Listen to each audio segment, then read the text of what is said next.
Grand moment aujourd'hui, je relance ma chaîne YouTube pour vous parler de spiritualité en profondeur.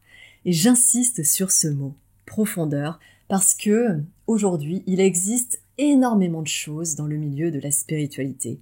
Alors il y a des choses très belles, très justes, mais il y a beaucoup de choses qui, je trouve, restent dans la surface, dans la superficialité, des citations qui se transmettent et se transmettent et se transmettent, qui sont très jolies, mais à un moment, et ça c'est très stigmatique de notre époque, on a oublié les principes, sources, les racines de ce qu'on énonce. Or, nous traversons une époque où tout s'accélère, et je vais en parler dans cette vidéo, une époque où les principes spirituels sont dilués. Alors si vous ne le savez pas, cette ère de confusion, eh bien elle porte un nom qu'on trouve dans les textes sacrés de l'hindouisme, qui ont à peu près 3000 ans. Kali Yuga. C'est le 4e cycle d'un grand cycle qui en contient 4. On trouve d'abord Satya Yuga, l'âge d'or, l'âge de lumière, Treta Yuga, l'âge d'argent, Dvapara Yuga, l'âge de bronze, et Kali Yuga, l'âge de fer, l'ère que nous traversons. Kali, ça veut dire querelle, discorde. Donc, en gros, il suffit de regarder notre époque, c'est une ère où les conflits se multiplient, les querelles, les guerres, où il y a des virus qui mutent et qui jaillissent de nulle part, où on n'arrive plus à dialoguer, à communiquer, où les principes spirituels n'occupent plus qu'un pourcentage minimum de notre existence. Pourquoi ? Eh bien parce qu'on préfère rester dans la matérialité, rester sur l'extérieur plutôt qu'aller voir à l'intérieur, parce que la vérité, elle se trouve là, à l'intérieur. Et ça, c'est la grande ruse de Kali Yuga. C'est-à-dire que, en plus d'être un nom ancien, c'est une réalité énergétique qui va s'ancrer dans nos chairs, dans notre corps, dans nos comportements, dans notre esprit, dans notre mental. Et cette réalité, elle va induire de la confusion. Donc déjà, bonne nouvelle, arrêtons de culpabiliser si nous sommes un peu perdus dans cette confusion, parce que c'est inhérent, c'est intrinsèque à ce cycle, et donc je dirais que c'est normal, ça fait partie du processus, du cheminement, et la contradiction de Kali Yuga, c'est que parce qu'on va traverser cette ère, eh bien on va retrouver la vérité, parce que derrière, eh bien, on va revenir au premier cycle, et je vous ai dit tout à l'heure, Satya Yuga, l'âge de lumière, l'âge d'or. L'émotion qui est très caractéristique à Kali Yuga, en plus de la confusion, c'est la conséquence d'ailleurs, c'est la peur. Et cette peur, elle va s'infiltrer partout. Elle va s'infiltrer dans nos choix, nos décisions, dans nos silences, dans notre incapacité de communiquer avec l'autre, dans notre incapacité à comprendre l'autre. Elle va s'infiltrer dans nos comportements du quotidien, dans la façon dont on a de scroller sans cesse, en pensant fuir à cette agitation, mais finalement, on ne fait qu'ajouter de l'agitation à l'agitation. La plus grande conséquence de cette peur, ça va être l'état d'hypervigilance. C'est-à-dire que, on parle d'éveil, mais en fait, on va être à l'opposé de l'éveil. Parce qu'en étant dans cette agitation perpétuelle, dans cette hypervigilance perpétuelle, alors non seulement on s'épuise d'un point de vue physique, par rapport à nos systèmes nerveux, on peut aller jusqu'à la dépression, mais en plus, on va être dans une incapacité à faire le silence en soi.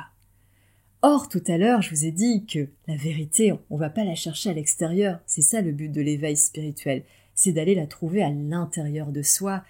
Et cette vérité, elle ne se trouve que dans le silence intérieur. Elle ne se trouve que lorsque on retrouve sa présence. La vérité, elle ne vient pas de l'adrénaline, elle ne vient pas de l'action permanente, elle ne vient pas de ce que nous projettent les médias sans cesse et sans cesse, en continu maintenant. La vérité, elle vient de la descente dans nos profondeurs. C'est ça la présence, c'est ça le silence intérieur. C'est une descente où là on va découvrir tout un tas de choses, des choses qui sont extraordinaires, des choses qui vont susciter l'extase, mais on va aussi faire face à nos propres ténèbres. Et c'est là le vrai défi de Kali Yuga. Et c'est pour ça que, oui, c'est une époque chaotique, oui, c'est une époque qui peut sembler ténébreuse, mais, j'ose le dire, c'est une époque qui est palpitante à vivre, parce que malgré ce chaos qui est induit à l'extérieur, elle nous invite à nous recentrer, elle nous invite à nous relâcher, à détendre nos systèmes nerveux qui sont dans cet état d'hypervigilance, d'attention permanente pour aller trouver cette vérité intérieure, pour aller là, dans nos centres spirituels. Et c'est ici qu'on le trouve. Et ça, c'est toutes les techniques de méditation, toutes les techniques de contemplation. Et moi qui suis une grande marcheuse, c'est aussi grâce à la marche, à la lenteur, qu'on va à un moment pouvoir faire cette descente à l'intérieur de soi, cette descente dans notre présence, et non plus être dans la réaction permanente à ce qui nous entoure, mais être dans une observation consciente de soi. Alors si jamais vous vous demandez du pourquoi je reprends ma voix aujourd'hui, eh bien pour ceux qui n'ont pas suivi, je rentre tout juste d'une grande traversée de la totalité des montagnes italiennes. Pendant 13 mois, j'ai exploré l'Italie, seule, à pied, sac à dos, et puis j'ai écouté cette terre et j'ai redécouvert la beauté du mysticisme occidental. Et ça a été extraordinaire parce que ça fait des années, ça fait une dizaine d'années que j'étudie les traditions de l'Orient, et notamment l'hindouisme, et dans cette jungle de l'hindouisme, la tradition du tantra, qui est la voie de ma lignée maternelle. Et ce qui a été fou, quand j'étais en Italie, c'est que plutôt que de me dire « je choisis l'un ou l'autre », eh bien j'ai commencé à faire des points de connexion. Et c'est là où la vérité se trouve. C'est lorsqu'à un moment, on peut croiser les principes, parce que tout simplement, il nous amène à la source. Et c'est pour ça que dans ma chaîne, j'ai envie de vous parler de mes tripes, j'ai envie de vous parler vrai, de vous offrir ma parole nue, même si parfois ça tremble, même si parfois je vous parle de ténèbres. J'ai envie de vous parler du féminin divin, du féminin sacré, des traditions orientales, des traditions occidentales, de la marche, des bienfaits de la marche, de la méditation, de toutes ces techniques qui nous permettent de nous recentrer et de se dire « Ok, c'est le chaos à l'extérieur, mais là, il y a un centre et je ne cesse d'y revenir. » Voilà ce que je vous propose. Si tout ça, ça vous parle, n'hésitez pas à vous abonner, non pas pour me suivre, mais pour qu'on puisse cheminer ensemble, côte à côte. Allez, je vous fais des gros bisous.